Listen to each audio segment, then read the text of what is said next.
E eu já poderia, né, já ter saindo, abrindo 500 escolas de uma vez só, mas tem um problema. O Brasil tem um problema de multiplicar negócios que não são redondos, né?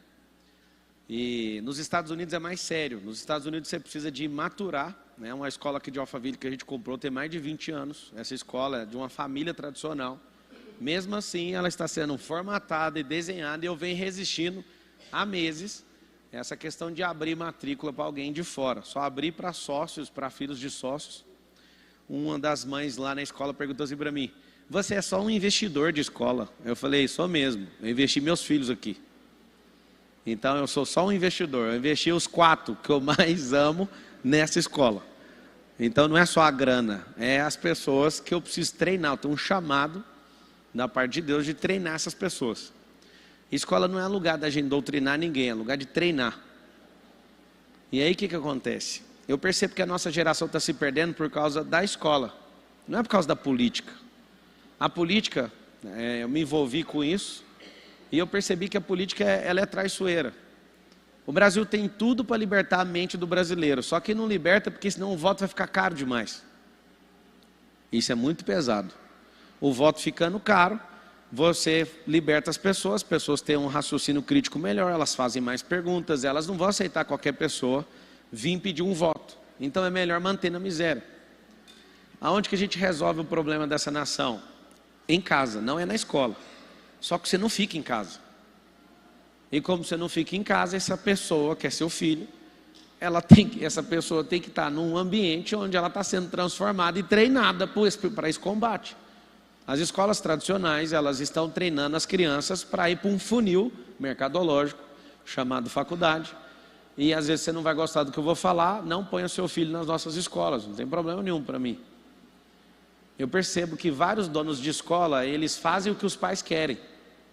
Isso é ruim, porque muitos pais têm ideias malucas nas suas cabeças. E você, com seus princípios, tem que andar com pessoas que pensam como você. Aí você fala: como assim, mano? Eu sou o que paga a mensalidade. Tudo bem. Invista onde tem a mesma frequência que você, mas você não tem que mandar na escola. O que acontece? As escolas menores, principalmente particulares, elas não têm uma linha de princípio, não exercem seus valores e tomam pressão dos pais porque eles são os financiadores da escola, certo? O que acontece? Uma mutação, aí tem um mutante, ao invés de ter uma escola com a ideologia de treinar crianças, tende a agradar pais. O pai já não cuida do filho, mas tem dinheiro, o outro precisa pagar as contas da escola. Alguém virou para mim e falou assim: eu vou tirar meu filho da escola. Fica à vontade. O seu filho tem que andar no lugar onde você acredita. Se você quer mandar na escola, faça como eu, compre uma. Entende? Agora, se você acredita no lugar onde você investiu o seu filho lá, você não tem que mandar lá. Você tem que colher o fruto disso.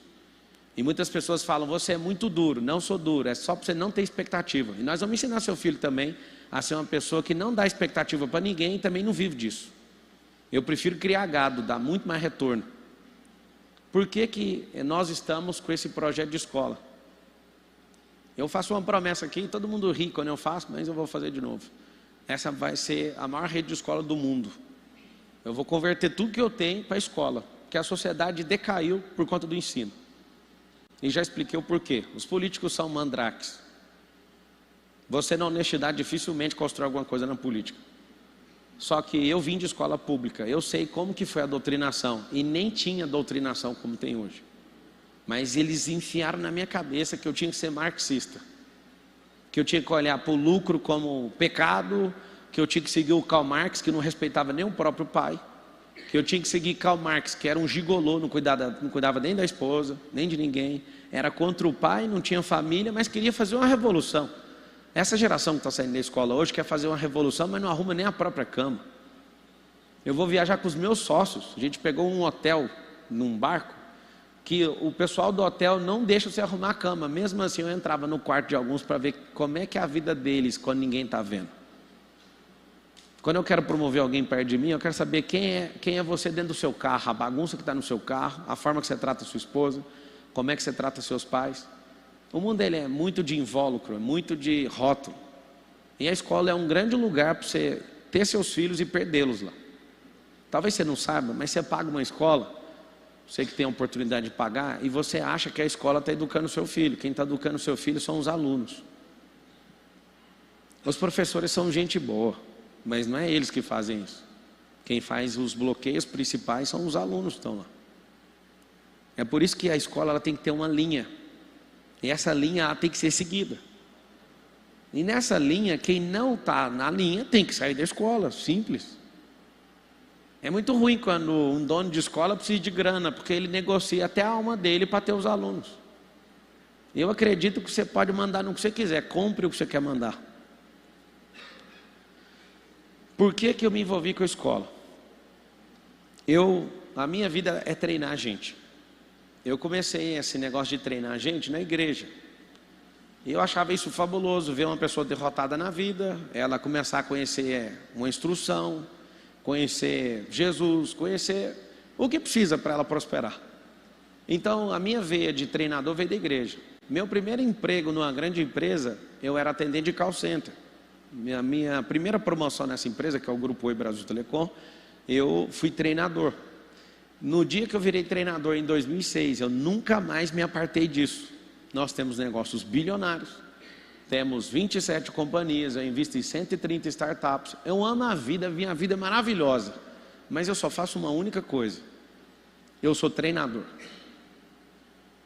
Eu descobri uma coisa, que a maioria das famílias de vocês, de onde vocês vieram, elas não funcionaram porque os seus pais não treinou nenhum de vocês, mas a criação acabou acertando um de vocês. Talvez você não é o filho mais próspero da sua casa. A criação é cerque o pasto e joga gado dentro. É assim que as famílias estão criando suas outras famílias. Existem 3 famílias: a família da onde você saiu, a família que você está edificando com o seu cônjuge, e a terceira família, que é a que você está treinando. Imagina o regaço que você não está fazendo na sociedade. Às vezes você gosta de pôr culpa no PT. Não, o PT está acabando com tudo. Você é pior que o PT. Porque com a justificativa de pôr comida dentro de casa, você abandonou seus filhos. Não, eu pago babá. A babá largou os filhos dela. Ela não tem o mínimo de instrução, cheio de bloqueio emocional, um monte de problema. Ela já não cuida dos dela e acha que vai cuidar dos seus. Precisa de brincadeira, né? Então, ou a gente se levanta na sociedade para treinar nossos filhos, ou nós experimentaremos a pior geração de todos os tempos. Talvez você não saiba, essa é a primeira geração que o QI dos filhos está menor que o dos pais. Olha o meu braço aqui, ó, arrepiado. Às vezes você fica preocupado demais em trabalhar, você não sabe o que eu acabei de falar. Isso é a maior decadência da história da humanidade. Era para ser a geração onde os filhos seriam os mais inteligentes de todos os tempos. É a geração mais, pode usar algumas palavras, é a geração mais perturbada de toda a história da humanidade. E você quer saber? Ainda nem é o começo. Nos próximos 10 anos, eu estou investindo pesado em inteligência artificial. Eu estou assustado. Vai ter um salto tecnológico na humanidade de 1000 anos em 10. Você sabe como é que eram os últimos saltos? Da informática para cá, de 70, 80, 90, 2000, 2010, 2020, agora 2030. Os saltos eram de 30 em 30 anos. O máximo que a gente teve de salto tecnológico foi de 50 anos em um único ano. O que é isso, Pablo? Onde que é medida esse salto? Numa peça chamada transistor. Dentro da computação. Quanto mais potente ela vai ficando, o transistor vai tendo mais capacidade, vai processando mais dados e vai ficando mais barato.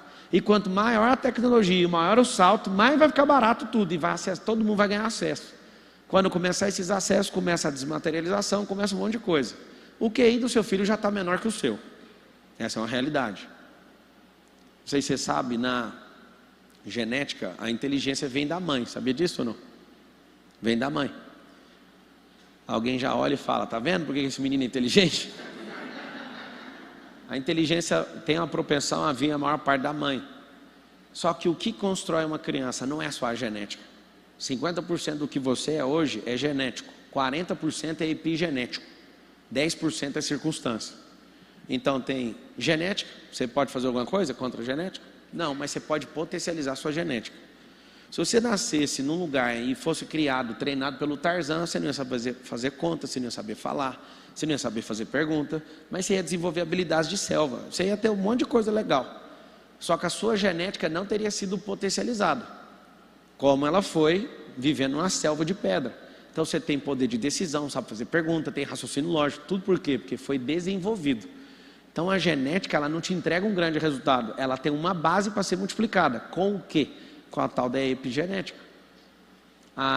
As coisas que você se envolve, se você quiser trocar essa palavra epigenética para não ficar tão assim, são atividades intencionais que você se envolve. Se você entender a seriedade das atividades que você precisa entrar e as experiências que você precisa gerar nos seus filhos, vocês nunca mais vão delegar essa função para ninguém. Em uma das nossas escolas tem uns bebês, né, no berçário, e aí todos se levantaram contra mim, todos na escola, falando, vamos encerrar o berçário. Aí eu falei, vocês vão encerrar o berçário, mas vocês vão ensinar as pessoas a levar os filhos de volta para casa? Não, eles vão ter que procurar outro lugar. Eu falei, então vocês criam uma solução. A criança precisa ter alguém para ajudar ela, vai ficar aí. Eu fico com muita compaixão de ver um bebê no berçário. Não deveria. Mas a situação está muito difícil. Alguém precisa de ajuda? Vocês precisam de entender que o bem mais valioso e o bem que você vai ser cobrado por Deus, você não está treinando esse bem. Eu confesso que meu coração parte quando eu vejo. Mas espera aí, você vai resolver o problema dos pais? Não, então nós vamos resolver o problema. Tudo bem, não admitir mais nenhum, mas tem que resolver esse problema aí. Nós vamos gerar uma consciência para esses pais falarem, eu não posso colocar um bebê desse tamanho. A melhor fase cognitiva é a primeira. E se ela não for construída da forma devida, com afeto, seu filho vai ter problema de criatividade. O que mudou meu contexto sendo treinador de gente? Foi estudar programação neurolinguística. Depois disso, o que fez eu ficar sofisticado nisso? Entender de inteligência emocional. Pablo, e o que mais? Eu entendo de inteligência espiritual, de inteligência física e várias inteligências. E é isso que a gente ensina, é isso que a gente tem que ensinar para as nossas crianças. Vocês foram doutrinados, eu também, a maior parte da minha vida em escola pública, a ficar sonhando com uma faculdade. Só que nunca teve uma crise igual essa de gente que tem diploma de engenharia, mas está no Uber. Porque não é o diploma que vai mudar uma pessoa. A maior parte das instruções que as pessoas receberam na escola, eu estou falando com você que é pai, não serve para nada. Nós vamos criar laço de afetividade, gerar segurança nas pessoas. Hoje tem gente do mundo inteiro vindo aqui para descobrir a identidade. Tem um treinamento meu que custa R$15 mil, chama Método IP. Já fiz 138 edições desse treinamento.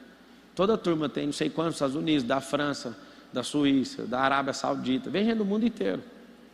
E o mais interessante, a pessoa paga R$15 mil para descobrir um negócio que o pai e a mãe tinham que ter ensinado.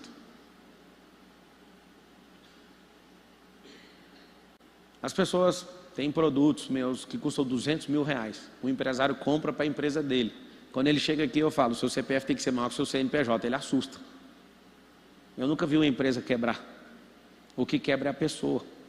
Isso também deveria ter sido ensinado lá na escola. Qual escola? Na sua casa. Só que vocês não perceberam que o sistema fez um desenho. Vocês caíram nesse desenho. Vocês vivem competindo entre si. Seus filhos acham isso demais. E quando alguém fala, vou contar, viu, para o seu pai.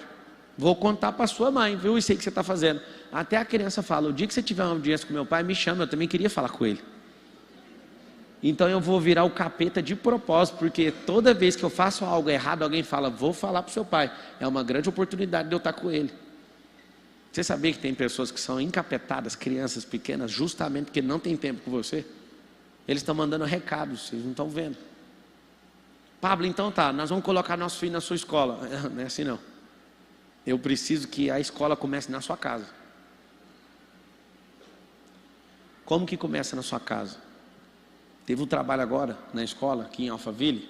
É uma escola grande também em Goiânia. Está abrindo uma no Rio de Janeiro agora, está abrindo outra no Espírito Santo. Eu estou freando a abertura porque eu quero travar o modelo. E quem não quer, problema, não estou nem aí.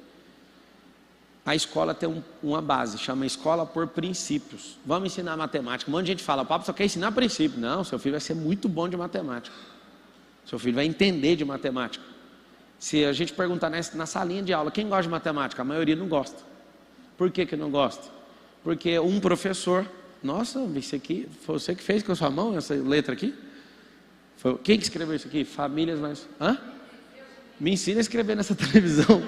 Na minha escola não me ensinaram. Nossa, ficou tão bonita a letra. Sabe o que acontece? Quando você não entende a função social da escola, a função social da família, a sua família vai desmoronar e seus filhos não serão treinados. O professor de matemática, quando ele vai ensinar matemática, ele quer ensinar matemática e quer ignorar todo mundo que está sentado. Aonde que eu tive um salto no ensino como treinador? Eu fui estudar um negócio chamado andragogia. Quando isso foi a Brasil Telecom que investiu em mim, na época que eu mexia com treinamento lá dentro, trouxe a consultoria americana para treinar um certo grupo de pessoas lá. E aí quando eles falaram, Pablo, você está cadastrado num treinamento de andragogia. Eu peguei o computador, eu lembro, era no Yahoo. Eu fiz uma pesquisa no Yahoo, o que é andragogia? Não tinha no dicionário brasileiro. 2008 não, 2006 para 2007. Eu pesquisei, não tinha a explicação. Aí eu tive que ver o termo em inglês, tal. Quando eu vi, eu comecei a assustar com algo.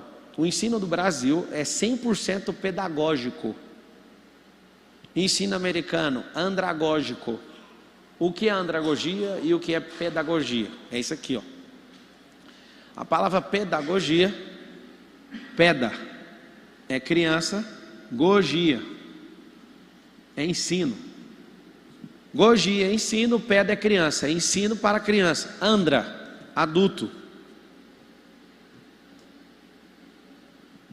O que é isso aqui? Esse ensino trata todo mundo de forma infantil. Esse ensino aqui trata cada um no seu sistema representacional. Você que está anotando, eu anotarei isso, que isso é valioso. Tem 4 perfis representacionais na programação neurolinguística. Criança que é auditiva, criança que é visual, criança que é sinestésica e criança que é digital. O que significa isso? Um professor que não sabe disso, ele tem um problema muito sério. Ele olha para a criança que não fica olhando para ele e repudia essa criança. Tem crianças que são auditivas e não prestam atenção com os olhos, só com o ouvido. Tem crianças que ficam assim e não aprendem, porque elas são sinestésicas, elas precisam fazer para aquilo memorizar dentro delas. Olha que loucura. Então, deixa eu te explicar. Do método que você está usando na sua casa, tem 4.000 pessoas agora assistindo no Instagram, no YouTube tem quantas? Tem mais 3.500, então tem 7.000 pessoas assistindo aqui. A pedagogia, ela tem que estar na primeira infância. Passou a primeira infância, os sinais que cada um tem que ser percebidos e tem que dar devolutiva de comunicação para cada um no individual. O professor que acha que está treinando um bando de bezerro, ele fala uma mensagem e alguns pegam e a maioria não pega. Logo, a criança que era para amar matemática, odeia. A criança foi fazer um negócio e o professor foi fazer uma apresentação e o professor não tem sabedoria, um professor bloqueia seu filho. Sabe o que acontece? Fica uns 30 anos bloqueado com medo de falar em público. Não, mas eu não quero que o meu filho seja palestrante. Não, seu filho só tem que saber comunicar, no individual e em grupo. Porque os maiores negociadores, as pessoas mais prósperas dessa geração são muito bons em comunicação. Aí eu te pergunto, na grade curricular da escola tem isso? Não tem? Na grade curricular tem empreendedorismo? Qual que é o sonho? Vou falar assim, uma coisinha aqui que vai mexer com vocês que são pais. Para de perguntar para o seu filho o que ele quer ser quando ele crescer. Essa pergunta é inválida. Essa pergunta é para gerar profissionais de certas áreas. Eles acham que vão ser aquilo a vida inteira. A pergunta é, quem é você? A criança, peraí, como assim quem sou eu? Quem é você hoje? Quando você estiver grande, você vai ser isso maximizado. Meu filho chegou em casa, mais velho, há 3 anos atrás mais ou menos. Falou, eu quero ser policial. Tá tudo bem, toca aí. Polícia? É. Eu tenho um enorme respeito por policiais. Se não tivesse ele, a gente estava com essa nação inteira destruída. Só tem um detalhe. Eu duvido que alguém aqui quer que o filho seja polícia. Levanta a mão quem quer que o filho seja polícia. Nenhuma mão levantada. O cara que é polícia não quer que o filho seja polícia. Por causa de corrupção, por causa de bala, por causa de um monte de coisa. Certo? Ninguém quer que o filho seja polícia. O que você tem que fazer? Alguém colocou na cabeça do Lourenço há 3 anos atrás para ele ser polícia. E eu, com uma pequena sabedoria, falei, polícia? Que da hora, toca aí, mano. Pá! Eu também quero. Aí ele, o senhor quer? Quero. Só que a gente tem que empreender na segurança pública. Então o que nós vamos fazer? Nós vamos aprender a empreender desde pequeno.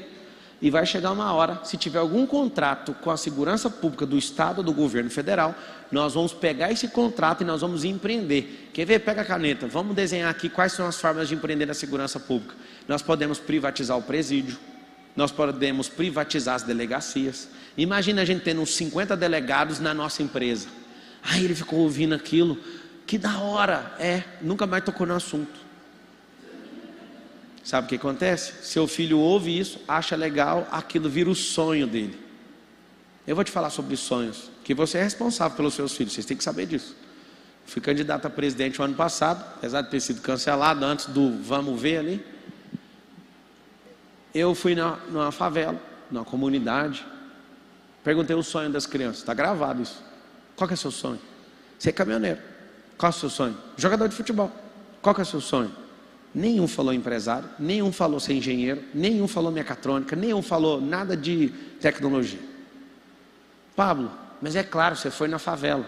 Pois é, os sonhos dependem dos ambientes. Os sonhos dependem dos amigos que seus filhos têm. Os sonhos dependem absolutamente disso. Tem gente que virou médico por causa de um sonho mal enfiado na cabeça dele. A universidade mais concorrida do Brasil hoje, o vestibular mais concorrido ainda continua a medicina, vocês sabem? É isso? Por que a gente não ensina para os seus filhos desde pequeno que tem como ser dono de hospital? Qual que é seu sonho? Ser médico. Por quê? Porque é o que agrada o pai. Você às vezes gosta de ir num bar ou ter uns amigos que você quer sentar lá e falar, formei meu filho médico. Você tem coragem até de parar a sua vida por 10 anos para isso acontecer. Vários de vocês têm coragem. Sabe o que é o mais engraçado? É que seus filhos viram médicos, depois acham que foi só obrigação sua. E você fica mais frustrado, e ele também, porque ele nem gosta de mexer com isso. Mas pelo menos as conversas que vocês vão contar para os seus amigos é da hora. Formei meus filhos tudo. Meu filho virou médico. Então tá bom. Sabe o que acontece? Desde pequeno tem que ensinar eles a empreenderem, porque a esteira mercadológica não tem espaço e não tem ensino dentro do MEC inteiro, não tem nada sobre empreendedorismo. Esses dias eu tomei um tranco de uma professora na escola falando assim para mim, como é que eu vou falar de empreendedorismo se eu não sou empreendedora? Eu falei, muito bem, chegou o grande dia. Você precisa aprender a empreender. Tem pessoas que não aceitam alguém ter renda alternativa, não ter nada. Eu estimulo os nossos professores a ter renda, a ter produto digital, a fazer coisas. Por quê? Porque senão, como é que eu vou falar de uma coisa que eu nem vivo, que eu nem acredito? E melhor que isso, eu quero que você tenha a sua escola. Eu quero que você cresça como pessoa. Eu não quero você sendo professor 10 anos na sua vida. Aproveita o tempo que você está aqui para você aprender também. E aí você cresce, qual a história que eu vou contar? Os professores daqui são empresários. Vou contar uma história aqui da minha empresa. Um funcionário chamado Tiago trabalhou 3 meses para mim, descobriu uma lacuna no meu sistema, criou uma empresa de tecnologia. Essa empresa, depois de 2 anos, tem 2 anos que ele saiu daqui, a empresa está avaliada em 44 milhões de reais. Aí ele sentou na minha mesa de reunião, quero vender para você. Eu comprei uma parte dessa empresa. E eu falei, dá um desconto, cara, você aprendeu aqui dentro. Pelo amor de Deus. Ele deu o desconto. Nós entramos, somos sócios. 2 anos atrás, o cara não tinha nada na vida. 2 anos. Lá na escola, seus filhos estão aprendendo sobre startup. Lá na escola, seus filhos aprenderam investimento. Vou te dar os números. A Europa, os europeus investem mais de 70%. Mais de 70% dos europeus são investidores. Mais de 55% dos americanos são investidores. No Brasil, 1% dos brasileiros são investidores. 1%. E por causa dessa onda de Bitcoin, não sei das quantas, eu não ponho nem R$1 nisso. Você está falando mal? Não, eu gosto de coisa real, por enquanto. Eu tenho diversos negócios, eu só não gosto do cheiro de gente que gosta de fazer falcatrua. É estranho, eu não mexo. E vai um monte de gente me xingar, e não tem problema nenhum. Eu tenho dinheiro na bolsa de valor, mas eu acho tão virtual a bolsa de valor que eu fico com pena de quem perde dinheiro lá. Meus melhores amigos, bilionários, todos que perderam dinheiro lá, não mexem com isso mais. Ah, você está falando mal da bolsa? Não, amigo, tem 20 milhões de empresas no Brasil, 400 só estão na bolsa, não emociona com isso não. A economia é outra. 400 empresas. Quantas tem no total? 21 milhões de empresas. Então, quando você começa a ensinar isso para o seu filho desde pequeno, que ele pode ser investidor, que ele pode ser profissional também.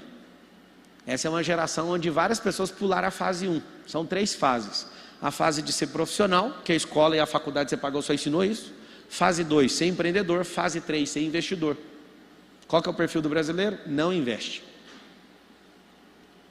Fala a verdade, o que está por trás disso tudo? Nós somos a nação mais rica do mundo.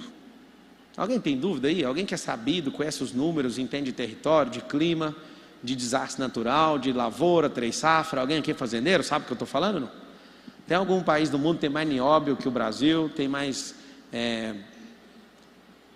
grafeno que o Brasil, reserva de ouro, água potável tem a maior reserva do mundo, a maior floresta do mundo, 3 safras, não tem terremoto, não tem geleira. Qual o problema desse país? Só o povo. Só tem um problema nesse país. Eu sei que você quer falar Lula, mas não é. É mais fácil, né? Você contar para o seu filho, o problema é o Lula. Não, é falar, o problema do Brasil sou eu, filho. Sou eu que não estou te treinando, sou eu que não estou levando a sério essa família. É você, assume isso para o seu filho no jantar de hoje. De hoje não vai dar tempo, no almoço de amanhã. O problema não é o Lula. O problema é a educação. E não é o Paulo Freire que vai salvar ninguém. Como é que resolve isso? Existem entidades que são treinadoras. A igreja é uma delas. Igreja católica, igreja evangélica, espírita. E a galera religiosa é uma grande escola. Grande escola. Nesses lugares ensina a empreender? Não. O sistema de ensino do MEC, que gasta 140 bilhões de reais por ano, ensina a empreender? Não. 140 bi. Eu fico imaginando alguém me dando um orçamento de 140 bilhões para transformar os outros. Eu não consigo nem gastar esse dinheiro. Nem o povo consegue gastar, porque 50% dele é roubado. Eu descobri isso na política. De todo dinheiro que entra no caixa do governo de alguns trilhões, 50% é roubado. Sabe por quê? Porque gente boa, igual seus filhos, nunca vão mexer com política. Pablo, e aí? E aí que gente igual a gente tem que virar político e se lascar e perder alguma coisa com isso. Por quê? Porque quem não tem nada a perder está entrando e está fazendo todo mundo perder coletivamente. Nós que temos coisa a perder não queremos. Desde pequeno seu filho acha que política é nojento, tem raiva de polícia, presta atenção nas informações, exalta o povo de televisão, demoniza as coisas que não eram para demonizar e faz o que é demônio virar anjo. Desde pequeno vocês ficam pensando, eu lembro do professor falar assim, os Estados Unidos é imperialista. Eu tinha uma raiva dos Estados Unidos quando eu era adolescente e eu culpava os Estados Unidos pela nossa pobreza. Mas Estados Unidos do mal. Você sabe por que eu acredito no ensino? Em 1990 a China tinha um PIB menor que o do Brasil. A China falou, vamos treinar esse povo. Tudo bem, né, que eles são uma ditadura. Vai treinar na marra. E eu vou te contar um segredo. Os Estados Unidos estão com os dias contados. Os Estados Unidos vai virar a China. E eles estão tentando frear de todo jeito, mas eles estão vindo numa velocidade que vai atropelar os Estados Unidos. Quem era a China em 1990? Menor do que o Brasil em PIB. Por que o Brasil não cresceu? Ao invés de ensinar seu filho a ter uma profissão, você tem que ensinar ele a ser livre, empreendedor e governante, desde pequeno. Isso vai evitar ele ter um monte de trauma, um monte de bloqueio, e seu filho vai ficar veaco. Depois eu te dou autorização, vocês estão assistindo, se você conseguir ter acesso ao meu filho mais velho, ao 02 no máximo, os outros ainda estão em formação, muito pequenos, ainda para tomar esse confronto seu que é adulto. Mas o de 7 anos e o de 9 está autorizado, você dá um tranco neles.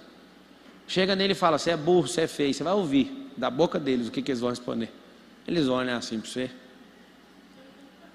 Você está querendo arrumar problema com Deus? Eu sou imagem e semelhança dele. Se você está falando que eu sou feio, você está falando é com Deus, então resolve você e ele. Isso não é problema meu. Isso é testado, direto eu testo. O que é isso? Autoimagem preservada. Você tinha que ensinar dentro de casa.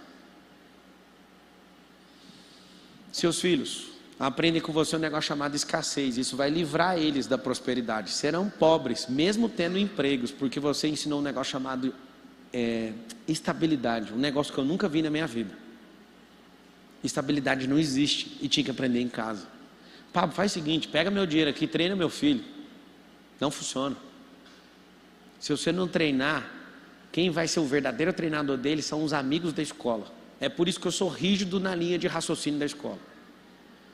Se alguém da escola minha falar, nós não queremos, pode esvaziar a escola para ficar à vontade. Sabe por quê? Porque eu quero atrair pessoas com a mesma frequência. Se não for, você não adianta investir na melhor escola do mundo. Você vai se perder. Meus filhos já estudaram numa escola de 150 anos que tem aqui em Alphaville. Eu fiquei muito animado. Eu falei, essa escola vai revolucionar eles. Um dia eu cheguei para ver um trabalho e isso me deixou abalado. Eu andando, aí alguém falou, Marçal para cá, Marçal para lá. Aí alguém vira e fala, você é pai do Lorenzo? Eu falei, sou. A pessoa olhou assim para mim. O seu filho é a pessoa que mais entende de Bíblia nessa escola.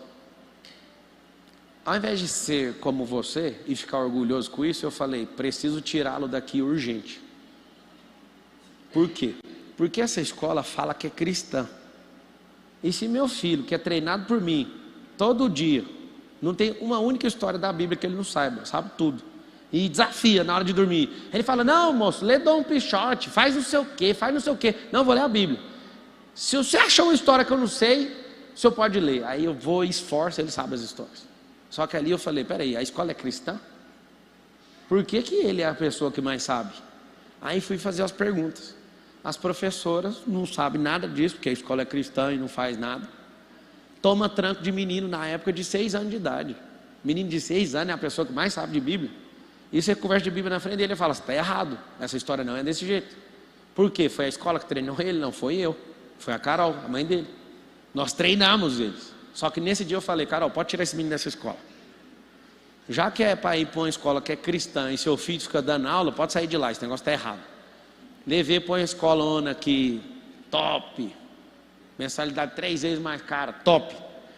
Meus filhos voltaram depois de 2 semanas iguais a robôs. Eu até brinquei, eu fiquei falando, chamando eles pelo nome da escola, esse cara puto. Eu falei, não, vocês viraram essa escola. E aí, o que a escola ensina? Aí na hora que ele falou assim, nós vamos ter um futuro, e o futuro é ser a profissão tal. É a melhor escola daqui. Aí eu falei, vou tirar. E aí foi me dando uma crise, porque eu pensei, se a escola que fala que é cristão não serve, a outra que é uma máquina de fazer criança, que vai fazer criança virar robô, não me serve, o que eu tenho que fazer? Aí fui numa outra escola, eu não vou falar nome de escola aqui, porque vai que depois eles ficam com raiva de mim, aí chega uma hora eu quero comprar a escola e eles vão querer vender mais caro a escola para mim. Eu entrei na escola, quando eu ando no corredor eu falei, não, meus filhos não vão fazer isso. Sabe o que eu fiz? Eu vou abrir a minha. A Carol ficou encantada por um período, vamos fazer homeschool. Eu quero apoiar esse projeto, tá? Foi aprovado na Câmara, acho que tem que ser aprovado no Senado ainda. Alguém está por dentro? Vai ter um lobby desses caras que estão no governo para isso não acontecer, porque isso tira do governo o poder de manipular a mente dos outros. A experiência que eu tive com o homeschool foi bem pouca. Eu não quero ter mais, eu pessoalmente, mas eu quero incentivar famílias a treinarem seus próprios filhos.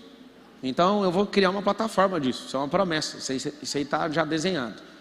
Para pais que querem treinar seus filhos em casa. Inclusive as nossas escolas vão dar acesso gratuito para crianças de favela. Não vão cobrar nada, só que isso é EAD. Vai ter escola de filho de bilionário, vai ter escola que vai chegar um momento que os filhos só vão entrar nessa escola quem tem aptidão política. Você vai ver o que eu vou construir. Eu estou dedicado nisso.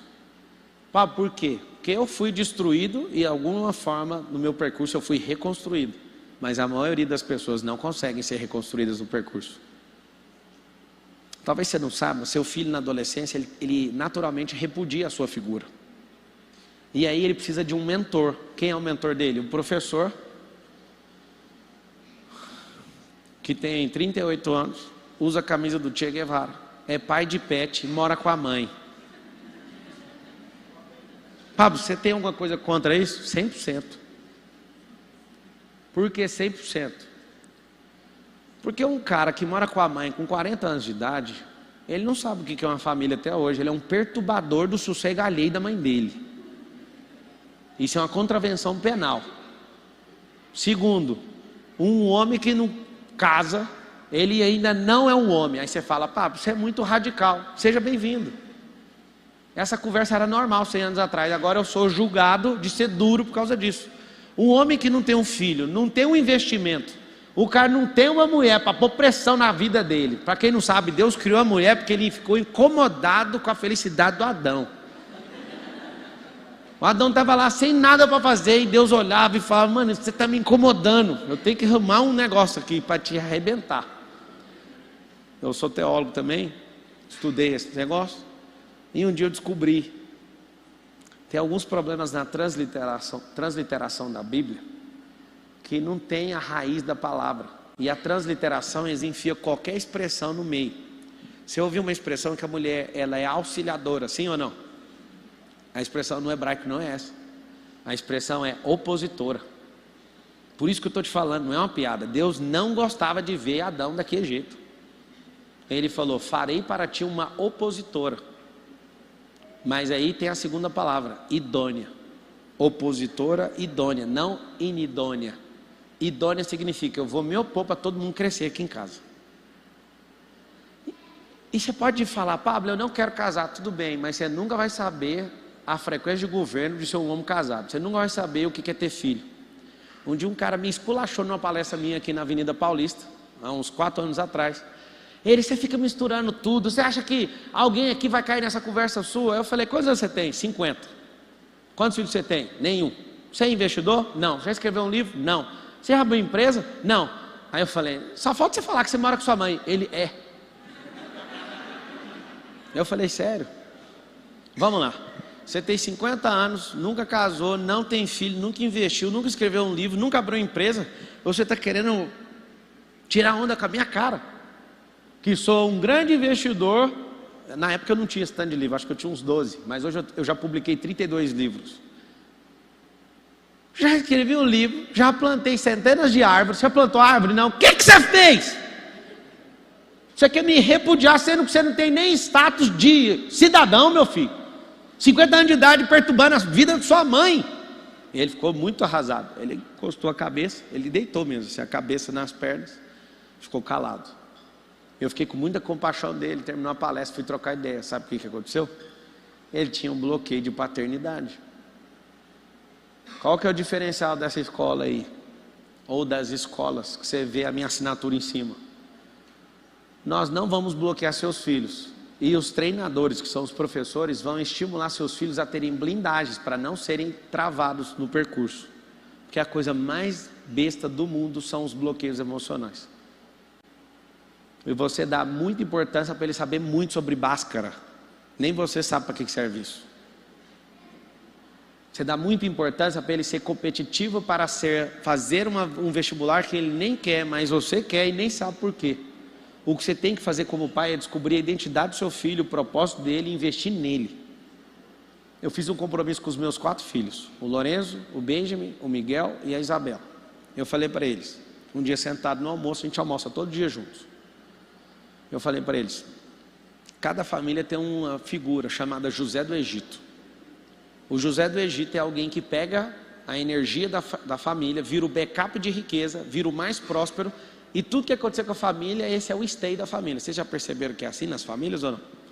Sempre um prospera demais e os outros ficam à margem. Aí um já começou: quem é o José? Quem é o José? E se não for José? E se for Isabela? Vai ter a Maria? Como que é? Esse cara é louco. Aí eu falei: aí eu fiz isso no almoço.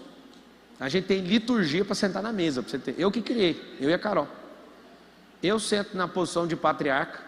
A Carol senta sempre à destra, à direita, o mais velho sempre à esquerda, os mais novos à direita da mãe, e quando eles vão crescendo, eles vão passar na esquerda do mais velho. Pablo, é muito complicado. Faz de qualquer jeito lá na sua casa. Essa é a minha casa. Eu criei esse negócio lá em casa. Sabe o que acontece? Eles ficam esperando o patriarca sentar, e aí toda semana eu falo: quem quer sentar do meu lado? A mesa é um pouco larga, toda semana senta um do meu lado. Hoje foi um dia interessante. Eu me atrasei para o almoço, cheguei na ponta, tinha 2 lá. Eu sentei na cadeira do mais novo. E eles: nós somos patriarcas. Eu falei: é mesmo. Pablo, o que você está fazendo? Mostrando a liturgia do que é uma família, do que é a mesa, uma experiência de mesa. E você sabe por que eu faço isso? Porque um dia eu li um livro da David Titus falando dessa experiência. Ela foi pesquisar. O maior índice de delinquência que existe é porque nas famílias, nunca essas famílias de delinquentes tinham experiência da mesa, sentar para comer uma refeição. Isso foi tão impactante para mim, que depois de ler isso, eu falei, eu não terei filhos delinquentes. Eu não sei o que eles vão virar, mas delinquentes não por mim. Eu tinha almoço na empresa, eu trabalhava na empresa do meu sogro, depois que eu saí da Brasil Telecom, quase 8 anos, eu fiquei mais 3 anos e meio na indústria do meu sogro. Lá tinha cozinheira, eu não precisava me deslocar, nem gastar tempo, nem dinheiro, nem contratar funcionário. Eu virei para a Carol e falei, vamos embora para casa, na hora do almoço. Era uns 7, 8 quilômetros da empresa, eu tive que contratar funcionário, comprar comida a mais para isso, né? A vida de quem está batalhando no começo é um pouquinho difícil. Mas eu falei, isso aí vai valer a pena lá na frente. Meu sogro ficou indignado, ele falou, mas já tem a comida aqui, cara, você não precisa pegar um carro, você não precisa contratar alguém. E eu falei, não é meu sogro que vai criar meus filhos. Aí na hora ninguém gostou, eu falei, nós vamos para casa todo dia e nós vamos almoçar junto lá, não quero almoçar dentro da empresa, não quero ensinar isso.